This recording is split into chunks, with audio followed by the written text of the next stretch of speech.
viewers, we are back. Um,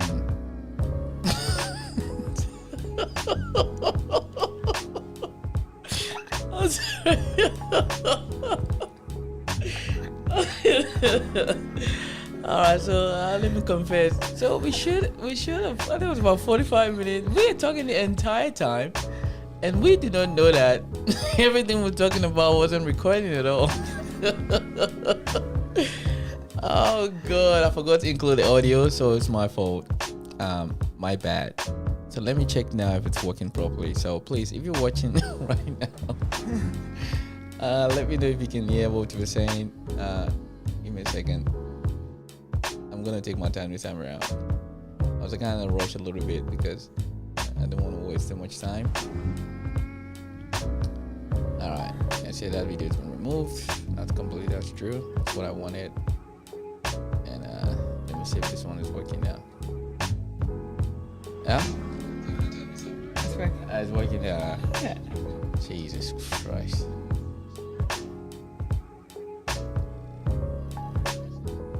Alright. At least now that I know it's working, so that's good. Alright, I'll have to cut and edit it later on. It's fine. Alright, so let me just remove this one. Oh my goodness. Alright. It's alright. Let's start again. All from the beginning.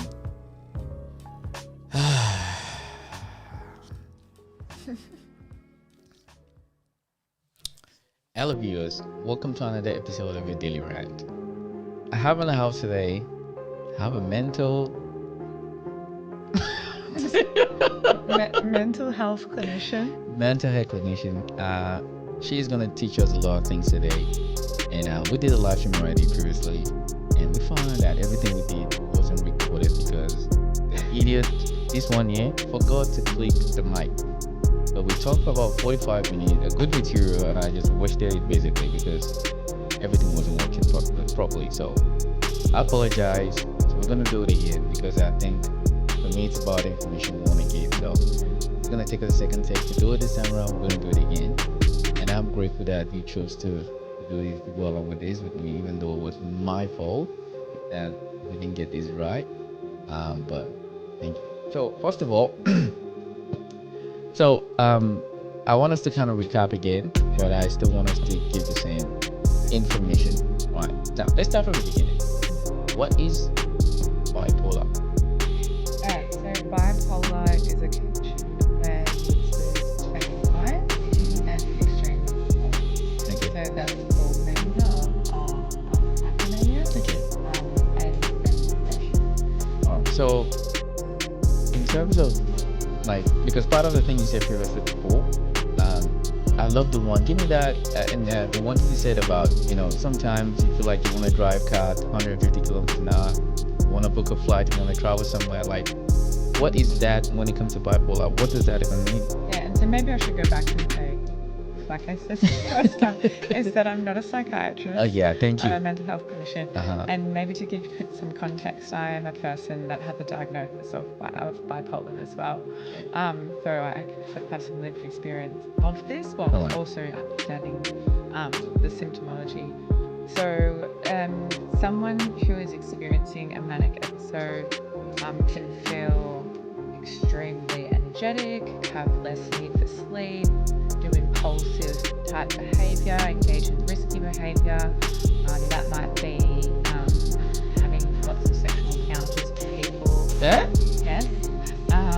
They might decide to use drugs and alcohol. If they already use drugs and alcohol, they might decide to use a lot more drugs and alcohol. So there's some sort of things that people do, but like I gave some examples before. It's like, and I felt like this before, and my sister's been like, "No, Laura." I was like, "Let's go catch a flight to Singapore today." Wow. Yeah. So You could just decide you want to travel somewhere. Yeah. Just like that. Yeah, I don't even have anywhere to stay. I'm just gonna go there. So like you sort of impulsive, and you sort of go all the time. Maybe I need me some impulsive bipolar girlfriend. But it does get really frustrating because there's been periods of time where I've only slept maybe an hour a night, 2 hours a night, and then your mind starts playing tricks on you. So some people, when they have more severe bipolar, they lose touch with reality and then experience psychosis. And that might be in the form of hearing voices that aren't there, feeling quite paranoid, having delusions that people are poisoning them or that government is after them.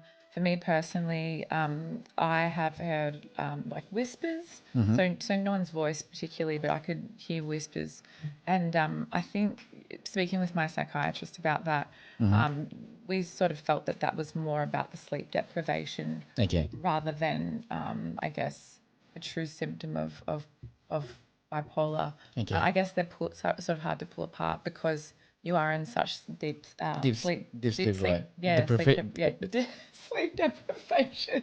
See, your English language is not easy to comprehend sometimes. You want to say things, it's like 5,000 things in one single word at the same time. So you just start, everything gets a bit overwhelming.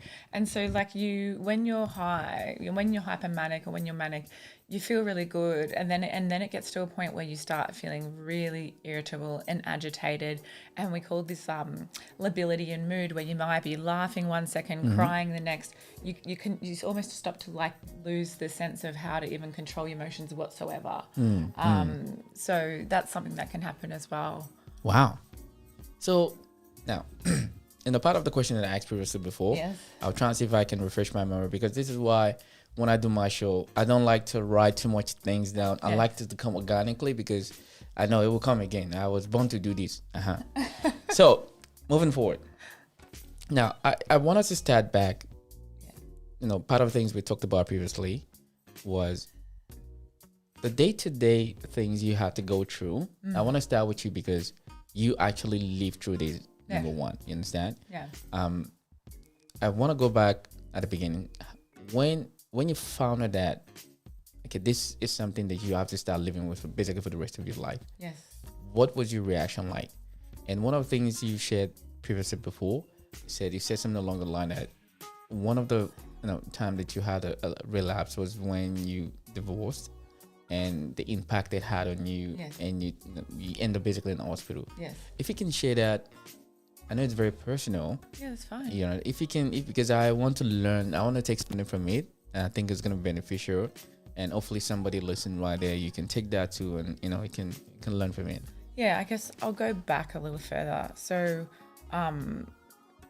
upon conversations with my psychiatrist and with my family as well, they noticed that I was a lot of the time hypomanic. Okay. And I was sort of really gregarious, and I'd always make friends, and I would, be 100 miles a minute, and I didn't need to slow down.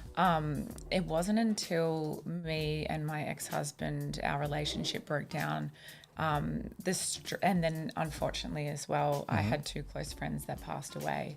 Sorry about that. Thank you. In close succession. So I think the stress of that really pushed me over the edge. And so stressors can cause manic episodes, or you can have a mixed episode as well, where you're sort of manic and depressed at the same time. Yeah. So that particular time, I got so unwell that I needed to go to hospital, and I was there for 10 weeks. And when you say that before 10 weeks, man, that is a lot of days. And so what was it like there? Like, were they just, and there's a horror story right now. Were they just giving medication, or what was the attention that you were getting there? Like, what were they giving you? What were they doing to try to actually help you? Yeah, look, I will say that my psychiatrist is fantastic. Okay. She's great, and I think we've got a really good rapport. And she's very direct, but also very understanding, and she uses psychodynamic therapy with me, which I found really helpful. Okay. In terms of being in hospital, because I am a mental health clinician, and I've actually worked in a psych ward before, I found it quite difficult. Wow. Because I was like, I kind of know this content. Like, you know the concept what you're getting yourself into, right? Yeah. So like, there'd be like groups and like group therapy or different things. And I'm sort of like, I already know this stuff. So I found myself manic and bored and you're not allowed to go out a lot of the time. You get like only a certain amount of leave, and they pat you down and that type of Wait.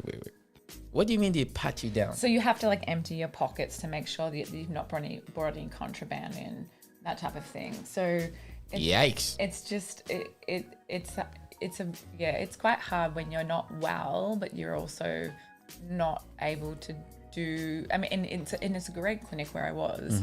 It's just I had that sort of pre-knowledge about a lot of the content that they were trying to do, basically, right? Yeah, that's right.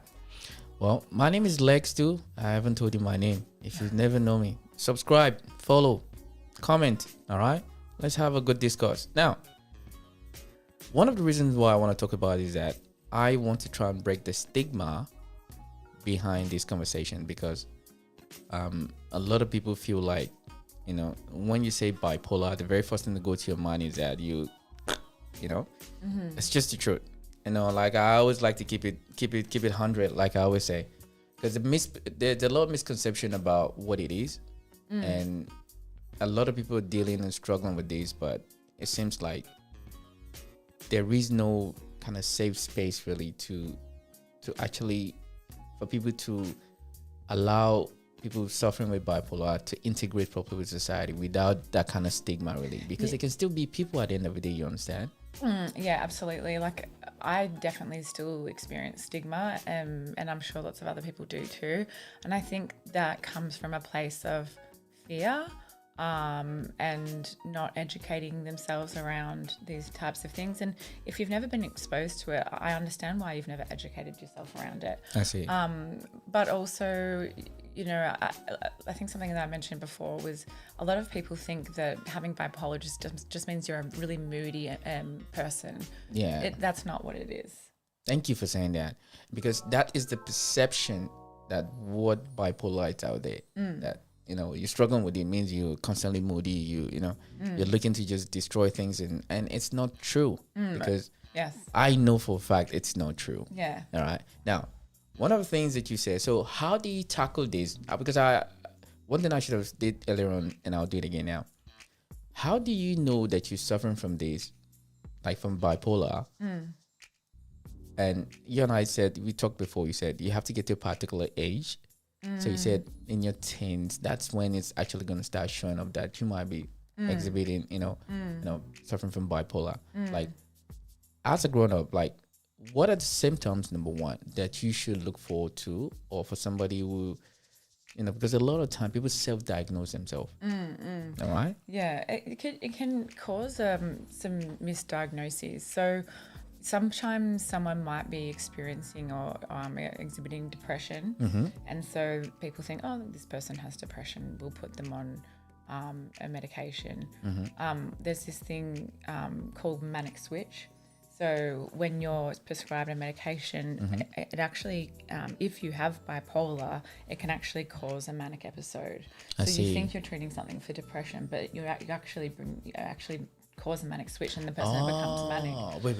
Wait. So you mean if you're not careful, you will be the one that's going to switch on the tap by yourself? It can happen. So for example, for myself, I was misdiagnosed with agitated depression first. Okay. Because they can look quite similar, I guess.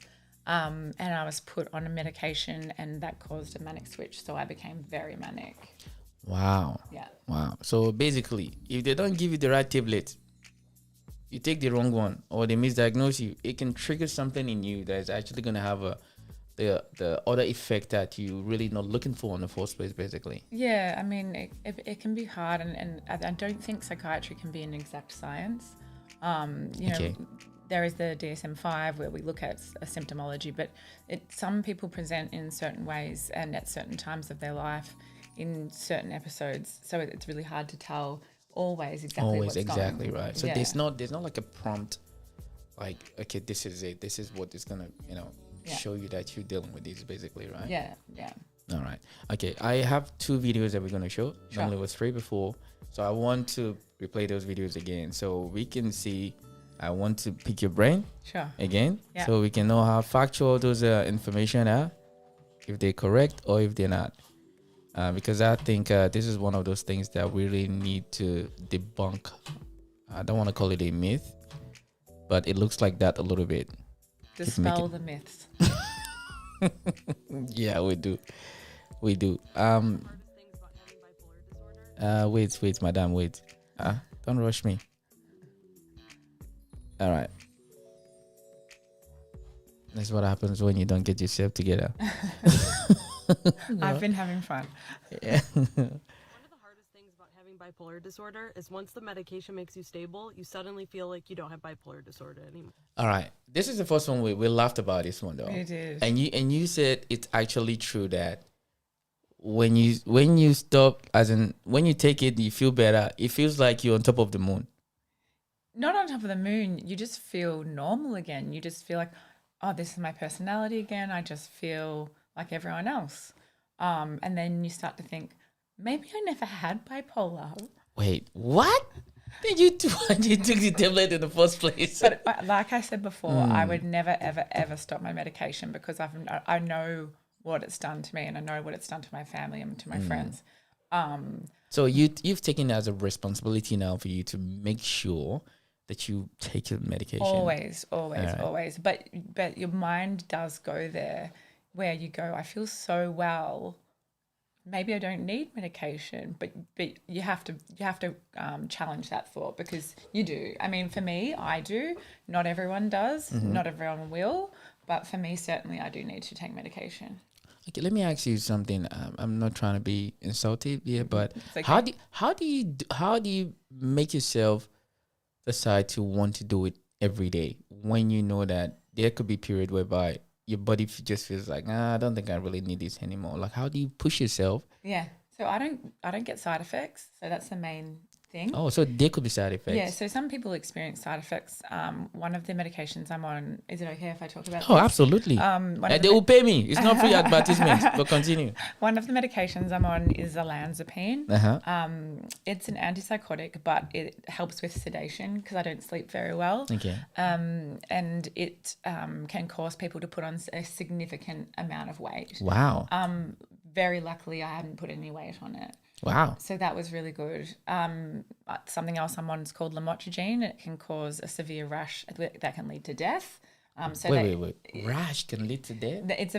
They have to start it at a very low dose and they have to bring it up really slowly because it can cause this type of rash that can be really dangerous. So then they have to cease that medication immediately. Okay. So I never got any experience of that. And then the valdoxin, which is an antidepressant that I'm on, it has no side effects either. So I think maybe that's why sometimes people don't want to take their medication. For me, it only does good. It doesn't do any bad. I see. That's very, very good. Either that or you're convinced that the medication isn't the reason why. You just suddenly got your stuff together. Even though time and time again, being untreated for bipolar disorder, it was catastrophic. More than likely, you hit rock bottom again and again and again. Your whole life fell apart. You were just crying out for stability, and now that you have it, you suddenly reminisce and miss the manic highs, the hypomanic highs, or don't remember the depressive states being as depressing as they were. So this is a PSA for all my fellow bipolar disorder havers. Continue to take the medication, take it seriously, because even though I'm struggling with this myself, my psychiatrist recently reminded me, hey, I know you're going through a tough time right now, but you got to ride out the wave and hang in there and just stay the course, because if you only remembered the state that you were in when you were here months and months ago, compared to where you're at now, you'd be a fool to want to go back to that. So continue taking your meds, take care of yourself, prioritize your mental health and your well-being. Love you all. Bye-bye. So she said the mouthful there a little bit. Yeah. And one of the ones that I picked on, she said something about depression, because I couldn't let you finish previously before, but I'm glad we could do this again. Now, what is depression like when you're suffering with bipolar? It feels awful. You have no motivation. You don't really look after your self-care. It's hard to have a shower. It's hard to get out of bed. It's hard to eat. You don't want to see anyone. You feel sad. You feel tired all the time. Basically, you just lose all lust for life. And Wow. for me, you're right? Yeah, I'm good. With bipolar 2, you spend more time in depression than you do in in hypomania. So I feel my depression impacts me more than my mania, but potentially my friends and family would disagree with that. Yeah, because at the end of the day, they're the ones who have seen me act a little bit. Who've seen the other side of you. Yeah. All right. Thank you for sharing that, though, because I know it's not easy, especially something that still affects you like this. I mean, you still have to go through it basically every day. Now, because I need to ask my viewers, they like to know some of this information. Sure. How does this really affect your love life? Look, so I've been separated from my ex-husband since I've blacked it out. Oh, I can tell. I think since January 2023. Wow. That sounds about right, or maybe, I don't know. So I've been on like dating apps and things like that, and I've been on, it's like seen people in maybe of a less intense way or less serious way. But it can become a bit of a challenge or a barrier when you do have a severe mental illness, because either often they're telling you, remember to take your medication, don't forget to take your medication, and that takes away some of my autonomy. I don't need someone to tell me to do remind that. you, basically. I'm doing that myself. I know they're coming out of a place of care, but it feels a little bit infantilizing to me. So there's that, and then there's probably the other side where when do I decide to tell that person that this is a condition that I live with? So sometimes I tell people straight away, because I'm like, I don't want to waste my time with you if you don't understand it or you don't want to know about it. But then I've gotten advice saying, well, why can't they just know your personality first and you tell them later? Yeah, look, it comes down, everyone to their own. People mature in different ways. Some people, they're a little bit empathetic. They can understand and just have that empathy to understand. She's just, it's not who she is, basically. It's just something that she's dealing with. It requires some level of maturity that goes with that, that's for sure. And look, I don't want to talk about your love life. That's not why we're here. It's fine. You can ask me anything. I don't want to talk about your love life. But let's go back to the main topic. All right. Yeah. Now, in terms of everything that you see every day, yes. What are the few things you think is quite important for us to keep in mind? For those who have family members. Yeah. With dealing with this situation. In terms of like family having stress? Yes, correct. I think it's about offering supports, and there's different support services out there for families that have a family member with a mental illness. So there's different service. There's a service within the work in the clinic I work for that has that service, but there is various services. If you just Google them, you can find them. There's a lot of carer support out there. All right. Yeah. Now, previously we talked about, like, you said something along the line, you would prefer if the people at the top, they can pump a little bit more money into these industries for you guys. Yeah. Like, where, I want you to say this again because the first one we didn't, the audio wasn't good. Where do you guys need help in this field? So I work in public mental health, and we really, really need more staff. When you say staff? More mental health clinicians. Wait, you're telling me that there is not enough? There's not enough. The caseloads are so high, and it's like, how are our wonderful clinicians, and they're very experienced and they're very amazing at their jobs, but how are they supposed to do the best of their ability when there's so when many people? When their caseload might be 30 people? Let me ask though, what is the recruiting like? What is the recruitment like? Yeah. I mean, I've only just got into recruiting because I work in a specialist team now. So my previous manager was doing all of the recruitment. It's very hard. It's very hard to find candidates that have had a long enough experience to be working in this industry in terms of community case management. I mean, back when I started, you had to have about 3 to 5 years experience before you got into a community case management role. Now we're seeing people that have had 1 to 2 years. And you don't think that's sufficient enough, right? Well, look, we have fantastic educators that do, you know, a lot of courses. They support our clinicians in a great way. But I think a lot of what we're doing is learned experience. So if the person hasn't had that exposure to this behavior, or they're feeling a certain way, it's really hard for them. It's like jumping into the deep end. Wow. I'm deep end already right here. Yeah. You're talking about deep end. Oh my God. Okay. What is the incentive for somebody to want to work in this field? Look, I think if you're a caring... Talk money with me, madam, first. Talk money. Let's talk money. Let's talk money first. Look, money could always be better in public health, I'll tell you that. Yeah, you damn skippy. Yeah, but in terms of like why you want to get into it, I think most of my friends and myself who work in public mental health have a lot of empathy for people. I think ever since I was a young kid, I've always barracked for the underdog. And I think that's what people think about people with severe mental illness is, you know, they are the underdog, and we're trying to support them to be more successful and, you know, live the life that they want to live, achieve their goals. Yeah. Because what about people, what is the difference between going to rehab and going to the clinic that you guys... Yeah, so with the clinic, it's a mental health clinic. There is a legal act called the Mental Health and Wellbeing Act.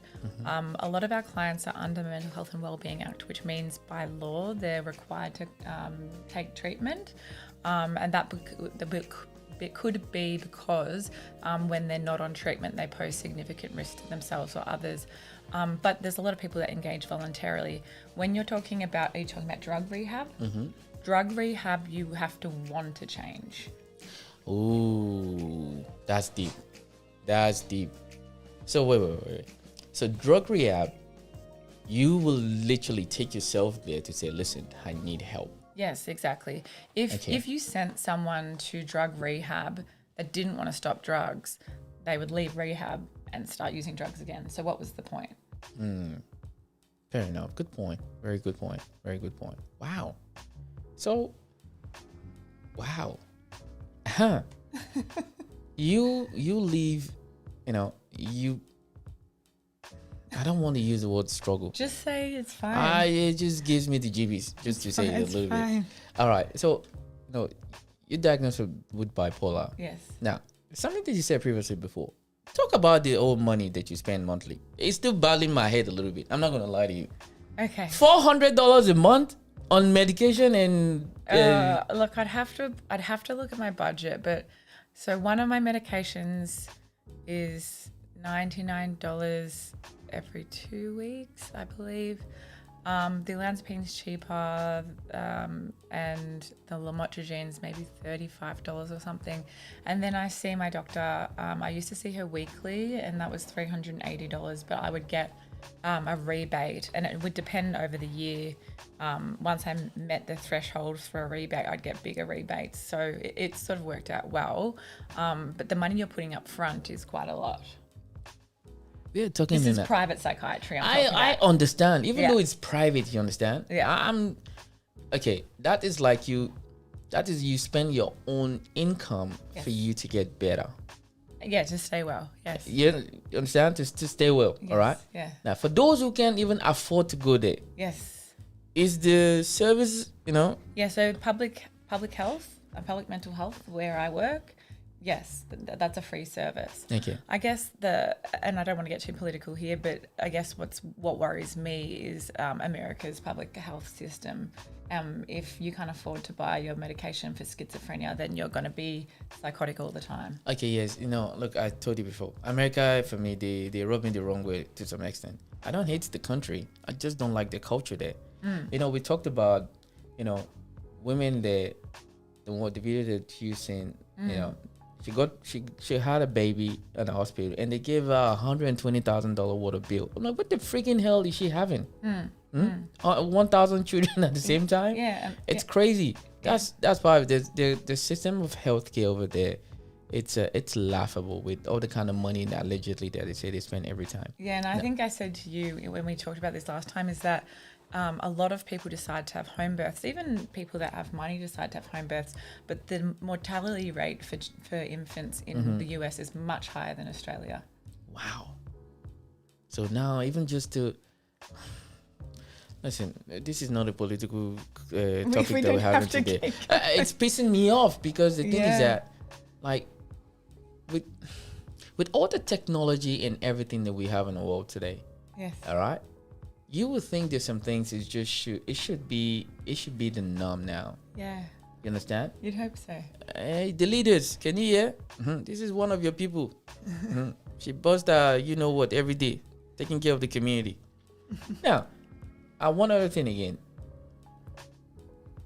Then when we talk about, pumping, like, really investment into it.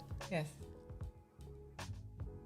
If there's, okay, let's say I want to pump in $10 billion into the healthcare industry. Sure. Okay. Oh, mental health care. Yeah. If you're leading the project, I don't think I have the expertise to answer this question. Hey, I know you don't, but I have my reason why I'm asking. But if you're to lead the project, sure, where are you gonna focus your attention on for somebody who actually handle this sort of situation every day? So in mental health, Yeah. like I said, more staffing, Staffing? more support for carers and families. Okay. More money put into inpatient psychiatry. 3. So that's like the psych ward. Yes, and things like that. And you said something about refurnishing the place, and Yeah, like sometimes places are, they're broken down a little bit, or they're really old school. When I was working on the psych ward, we didn't even have gender sensitive wards, so that's something that's really important. Really? Yeah, it's really important because when people are unwell, they could be sexually disinhibited, and that can cause problems in itself. Yikes. So there's those things which obviously have been addressed. Okay. So it's mostly, but there's certain things like that that are important. Yeah, like I think a lot of the things I think about more staff and so more staff. Yes. More care support. More care support for the family. Yes. More focus on physical health as well. Physical health. A lot of medications, antipsychotic medications, cause metabolic syndrome. So someone can get centralized obesity, they can get high cholesterol, all these types of things. And if we had more staff working on physical health, that would be great, because really we have to think holistically when we're thinking about people's mental health. Wow. Thank you. That's super impressive. Let me give you a clap. That is not a clap. No? No?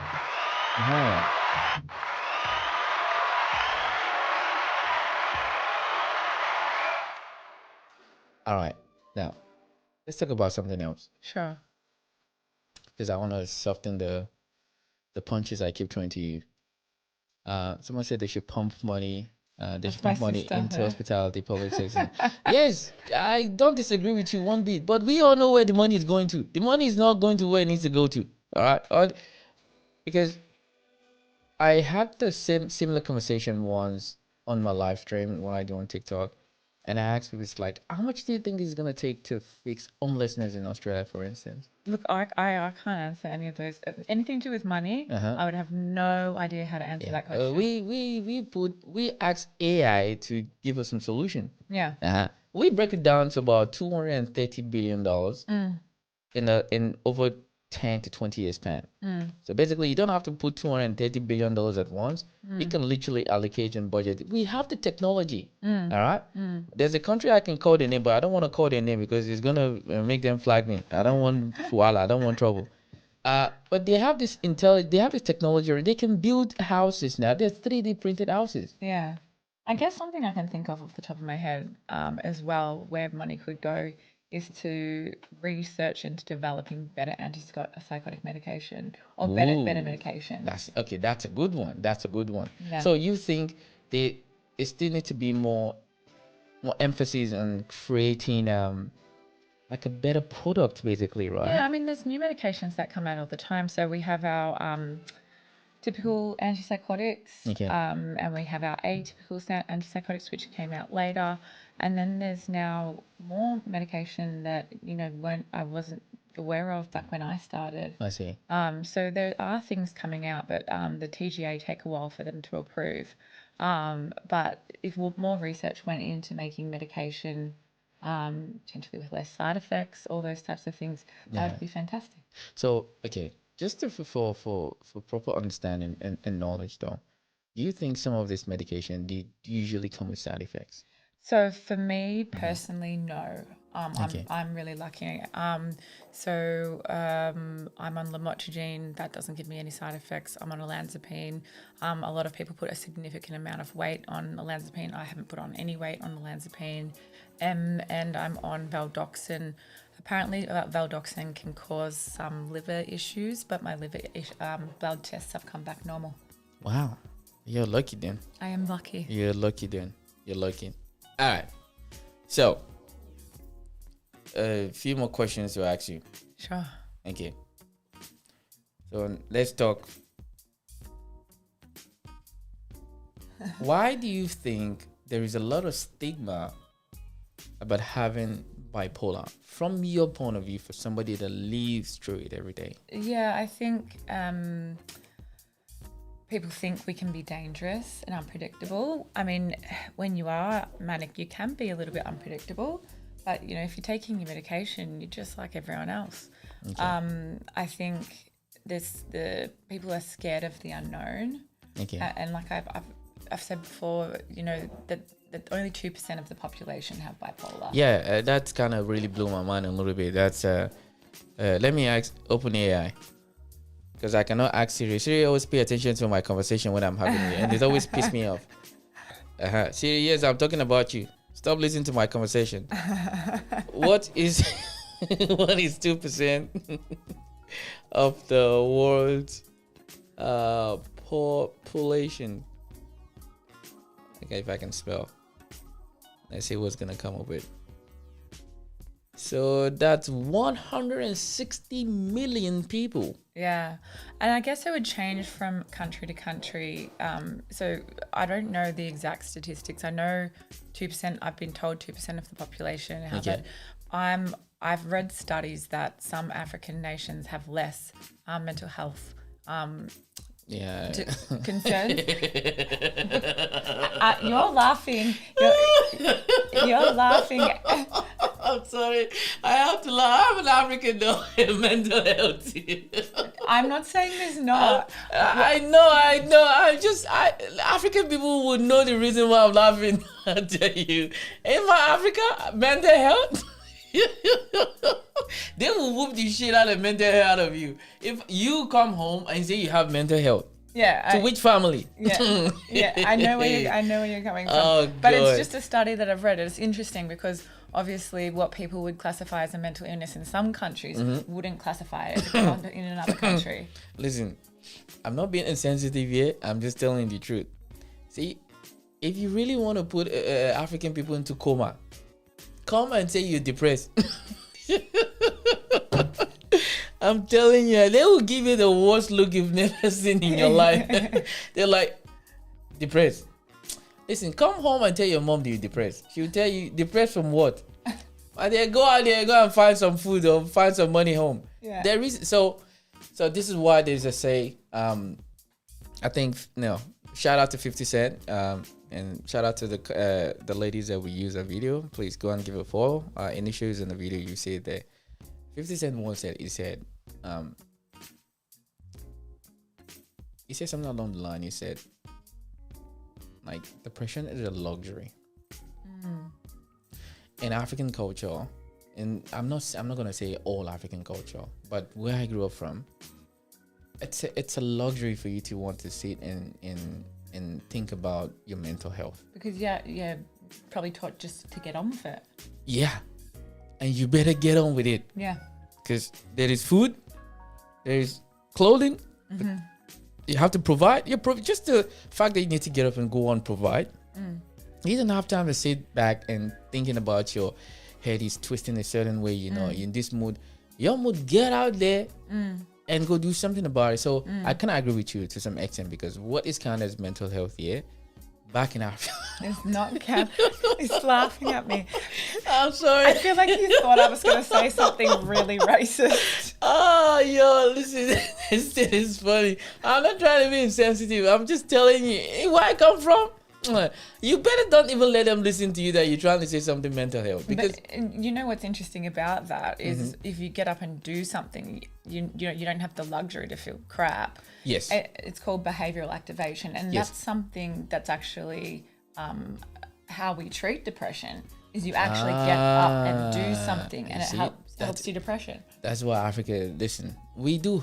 Look, I would lie to you. One thing that I can say for fact, is that Africans are some of the most traumatized people in the world. Yes, yeah. You're right? Yeah. For every other reason, you know it. I don't need to bring the whole nine yet. You should go and do your research and find it. But in terms of depression in Africa, is that most countries in Africa, they live on a very low income due to the currency conversion. Yeah. And you don't have the time to sit on your bed or tell them you don't want to go out. Don't worry, sit there. You'll be hungry. yeah, that's right. You have to get up and do things. You have to find. This is why finding your purpose in life. I don't care you're man. I don't care you're woman. It should be a life.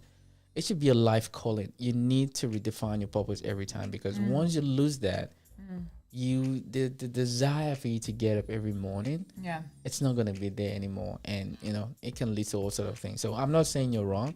I'm just no, I wasn't trying to say that in African countries they experience mental illness at a less rate. What I'm saying is it's not classified the same. No, where can you classify what? Guys, get up and go up. Your mates are walking, you're laying there. Get up. They will whoop the shit out of you to get up in the first place. You think gonna lay? But I'm not saying. It's just mental fortitude for us is something that most of us are born with. Let me share you some of my own personal story that I'm yet to give a full detail. I think probably very soon I have to do it. I left my family when I was about 17 years old. And I traveled to a country chasing my long life childhood dream as a professional athlete. And I got myself in some situation that really took a toll on me. I saw people die. This is not in front of me when I was in that environment. Okay? I saw people lose their mind because of you cannot go forward, you cannot go backward, you're stagnant. There's nothing. Me in a foreign country, I was stranded in a country for about 4.5 to 6 months. I have no food. I had my passport, one jumper, one pair of shoes. I used to eat from the dump. Let me say that again. Me, that you see, I would eat from the dump and walk kilometers to go and sleep on the floor. I have pictures about it. All right. And I think this is why it's important to remember, going back to the bipolar thing, for me, I always know things could be a lot worse. Oh, yeah. 100%. Yeah. 100%. So in terms of depression, like when I was going through them, it's like the only thing you have there is I think is a fight, flight, freeze, and there's one. Fawn. Yeah, exactly. Yeah. For me, just like I had to get through this. Yes. All right. Because number one, I couldn't go back home. There's a millions, Nigerian currency at stake in terms of how much it takes me to get away from there in the first place. Then I'll go back home empty-handed. I better get there and melt and turn to gold straight away. You understand? So I had to dig deep inside of me. It wasn't a luxury for me to sit down and expecting someone to feel sorry for me. All right. I'm not saying this to say, you can't, if you're in that situation, but I can say just seek help and get help, because everybody needs help. Like I've always said many times when I do my live stream, is that I had no choice. All right, I could sit and crawl up somewhere, and I'm hoping some embassies. We don't even freaking have an embassy there. So there was no place for me to go. There was no person to talk to. There was no person to share the burden of what I was going through. There was no person to find me a solution to the situation I found myself. I had to dig deep. There's all kind of options that I could have taken. Yeah. You know what I mean? I do know what you mean. There is a lot of options that I could have taken. And all of those options, I won't be here today. That's right. That is just the truth. I know for a freaking fact I won't be here. Even though when I put myself in a little better situation, I'll look back. I stood on the principle of I am not going that route. Yeah. And, you know, the temptation and everything that comes into it, it will make you feel like, you know what, if everybody, why not, you know? I just stick to it. And I'm grateful to today. You understand? Yeah. So this is why... And Africans, Africans do joke about this a lot. You say mental health. You mental health. They will say, let me come here, bring your head. You know what I mean? They will walk in there, you mental health, get out of here. What's your mental health? But the thing is that when it comes to trauma, we actually do a lot of trauma because a lot of us, most of the time, we tend to internalize things. Really. So if somebody's having bipolar in Africa, I'm sorry. If you're having bipolar in Africa, they'll just look at you, yeah, bipolar you want. You better get your shit together. Because there's like the luxury here. You guys have access to some of the best medicine. Yeah. At least there's still a facility you can go to someone to listen to you in terms of, this is what I'm going through. I'm struggling with this. Yeah. No, I totally agree. Like, you know. Conversation for another day. No, it's fine because it's good hearing about your experience. I think when I was formally diagnosed, and I think that after I had that really bad episode, I went through a lot of grief. I felt really confused. I felt like I'd lost my purpose and what my life was going to be. Yeah, man. And I felt like, no, I'm never going to be normal. Like, how am I going to? Will people even want to be friends with me? Will people accept me? Will my family accept me? Will my friends accept me? Wow. But with time, you realize. No, it could be a lot worse. It could be a lot worse, yeah. It could be a lot worse. And I do have the support. I got the support of my family, the support of my friends, the support of my psychiatrist. And if I get sick, I can go to hospital. That's beautiful, though. That's beautiful. That listen, I give you that, man. That's beautiful. Because I'm not lying to you, though. This is why the concept of family dynamic is very important. Yeah. All right? I know we live in a society today. Everybody wants to poo-poo it every day, but I've said it many times. I know some people are not going to like this. Feminists, socialists, or whatever you are. We need men and women at home, a family dynamic. We need brothers and sisters. We need ourselves more than we think we do. Because after COVID, there was some information that was spreading around before. It's going to take us 15 years 15 years before we can get past what COVID has done to us. Yeah, it traumatized a lot of people. Yes. Yeah. It's going to take 15 years for us to get past what COVID has done to us. And I don't think some people even put any cash into it because they're like, everybody live in this fast-paced society that now nobody's really looking at things from that point of view. If you're struggling with any kind of mental or whatever it is, please seek help, seek assistance, do counseling. All right. Not everybody needs to go and see... Maybe don't. You know what I mean? So like a lot of people are gonna struggle from this, but this is why it's very good. I'm happy that you came here. Not only that you're living with it, but you get to teach people and let people understand, okay, there is a lot of stigma with this, there is, but doesn't really define at all. It doesn't say that's who you are, what you know you are. So, all right, just one quick one before we much longer than I thought it was going to be this time around. So, what can you share with us? What can you teach us for us to do to kind of help people struggling from this, from themselves, their family, and the loved ones? So I think a lot of it, I guess with the family, it's providing support, like carer support for the family, and providing education to the family members as well. What does it look like when should I be concerned? Okay. Who should I call? Okay. Those types of things. All right. Because unfortunately, when someone's getting sick, and I know it happened to me, is I didn't know I was getting sick. Wow. And that's part of the symptomology is you lose insight into knowing that you're getting sick. Okay. So it really took others to tell me you're not right, you're not well. So I guess coming back to that, providing some support and education to friends, carers, family, whoever it might be, that are supporting people. All right. Well, thank you very much for coming You're in again, welcome. for doing the second take.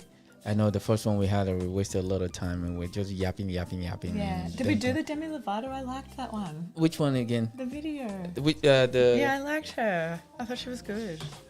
Oh, wait, let me get this one. Yeah, did we not play that?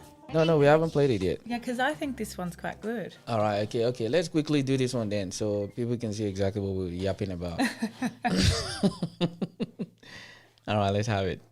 Conception when it comes to bipolar disorder in particular is that you're fine 1 minute and then you're not fine the next minute. In reality, that's not how it works, and people often throw the word bipolar around very often in situations that don't relate to bipolar disorder at all. So there's a lot of negative stigma when it comes to discussing mental illness in America. So let me ask you though, from your point of view, which of the stigmas is accurate? Which one is not accurate? Stigma, what's accurate? I no. don't think there's any accurate in stigma. Wait, it's a very stupid question, but stigma, like, for instance, now they say, the stigma, bipolar, they always, you understand, and I don't think that's accurate. Yeah. All right, but what are the things that people say constantly that could be true? Because I had to, let me rephrase the question. I guess when people are unwell, they can become a risk to themselves and others. Okay. And thank you for saying that though. yeah, I mean, that's when someone's really unwell. Okay. And I guess sometimes that can be quite frustrating when you're well. Because I see. Because people will be like, well, you might be a dangerous person. I see. So okay. that sort of, it trickles down, and then I feel like then people weaponize bipolar to gaslight you into thinking that you're expressing yourself in not an appropriate way. Where you might just be annoyed because someone says something to you, so you say it. You say it back and they, oh well, you're bipolar. You're not well. And it's actually, no, I was upset at a situation and I had a word with you about it. Wow. That is very good. Very good. Very, very good. Because the thing is that there's some jokes that I don't think is a joke. Yeah. You know what I mean? My what types? There is some jokes that I don't think it's a joke, because the thing is that you might say something out of bound, but like I always kind of watch my mind before I say things, because you don't know how it's going to trigger the person to make them react or say things. You understand? So I don't do those. I don't do bipolar joke for me. It's just never been in my repertoire in the first place. Really. I do them all the time. Why would you want to do that? I'm like, it's happening to me. I may as well laugh at myself.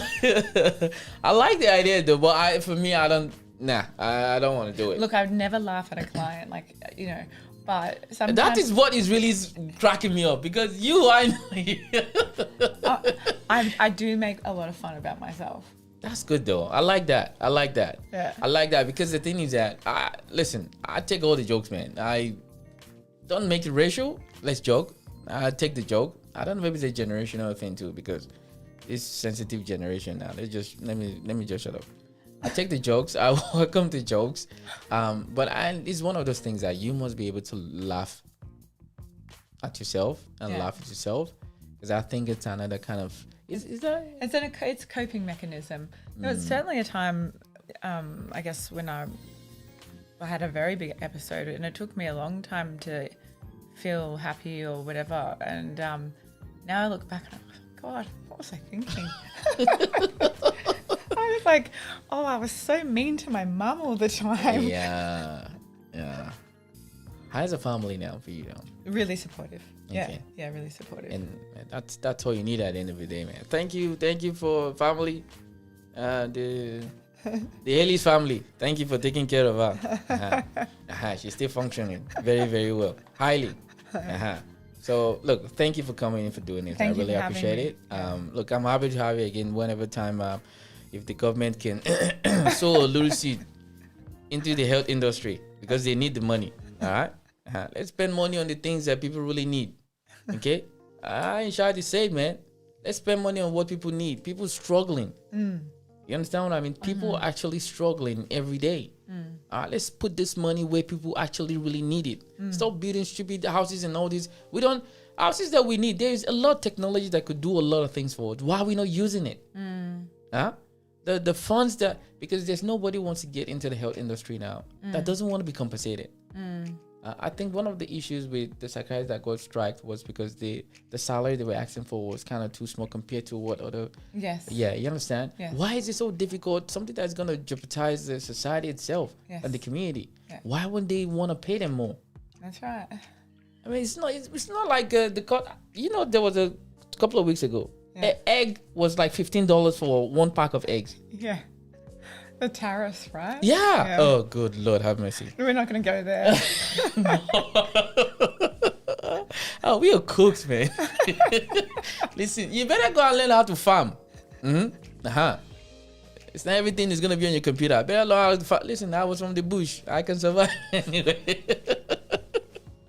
Well, either way, thanks Laura for coming. I really, really appreciate it. Look, that's Laura in the show. If you have any questions about anything to do with bipolar or mental health, please reach out to her. She's going to be able to help you, give you informed information. All right.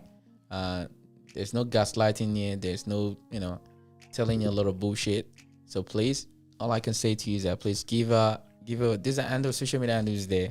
Give a follow, give her support, ask her questions. If you have questions, these are the kind of people that you need to speak to. Yeah, and I think as well, you might have a completely different experience of bipolar than me. And I'm happy if we disagree, that's okay. And we can talk it through. Or if you don't want to talk, we don't have to talk.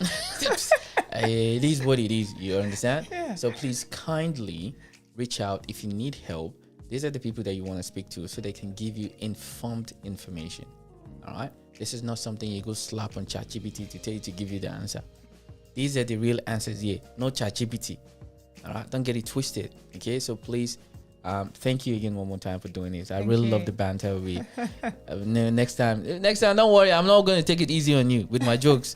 I will bring the jokes. Yeah, you don't know me. Don't worry, you will know. I bring the jokes. So thank you for doing this. I really appreciate it. Thank you. Look, all I'm going to say is that if you love this, there's a lot of other videos. I have about 70 videos on the channel. Go and watch, support, comment, share with your friends and family.